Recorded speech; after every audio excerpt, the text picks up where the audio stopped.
안녕하세요, 김거희TV입니다. 예상됐던 대로 대한민국이 일본의 화이트 국가 리스트에서 제외가 되는 일이 벌어지고 말았습니다. 이미 벌어진 일 우리가 어쩌겠습니까? 이제부터 우리는 어떻게 해야 되는가, 이게 중요한 게 아니겠습니까? 그래서 저는 오늘 시민단체 회원분과 시민단체 장을 만나서 과연 이런 분들은 어떤 생각을 갖고 있는가에 대한 얘기를 들어보려고 합니다. 한번 오늘은 인터뷰를 진행해 보도록 하겠습니다. 네, 안녕하세요. 자유로정열 청년단체 대표 오도현입니다. 정부가 부품 소재들을 국산화하면 된다고 국민들에게 걱정하지 말라고 하는데, 일본의 부품 소재 산업은 독일과 더불어 세계 최고 수준입니다. 신기업해도 따라잡을까 말까인데 시장에 개입하고 각종 규제들 판치며 반기업 정서를 확산시키고 있는 정부에게 과연 어떤 희망이 있을까 싶습니다.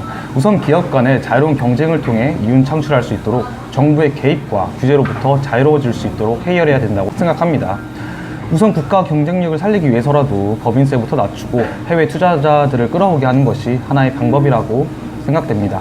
반짝하고 쇼하는 친기업 정책이 아니라 지속적으로 기업에게 자유가 있는 나라가 되었으면 합니다. 감사합니다. 지금 외교 참사로 인해서 화이트리스트가 제외되는데요. 중국이랑 북한한테는 말 한마디도 못하면서 지금 일본한테는 엄청 강경하게 나오고 있거든요. 근데 이거 자체가 우리나라는 일본을 동맹국이 아니라고 이렇게 하고 있는데, 우리나라는 일본한테 동맹국 대우를 해달라고 하고 있는 거잖아요, 지금.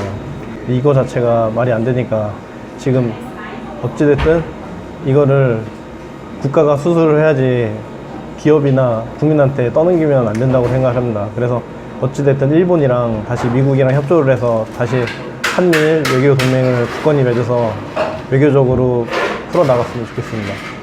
지금 김영삼 때 당시 대통령이 일본 버르장머리 고쳐놓는다고 해서 지지율은 올랐지만 일본과 사이가 틀어져서 지원도 못 받고 바로 IMF가 터지지 않았습니까?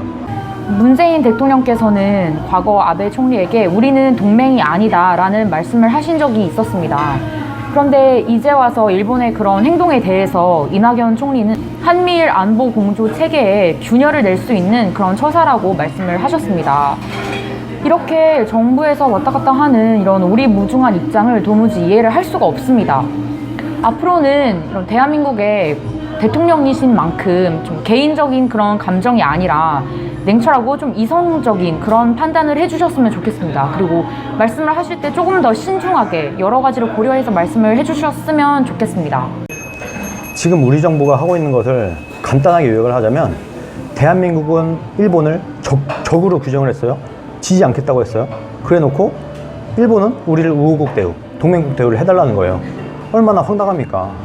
이게 외교는 상대방이 있기 때문에 상대방 입장에서도 생각을 해봐야 되거든요. 일본이 지금 원하는 게 뭐예요? 한국에 있는 일본 기업의 재산에 압류를 걸어놨어요, 한국이. 이거를 풀어야 우리가 협상을 하지, 지금 이러고 있는 것이거든요. 외교적으로 풀려고 한다라고 얘기를 하지 말고 실질적인 조치를 일단 회수를 해야 된다.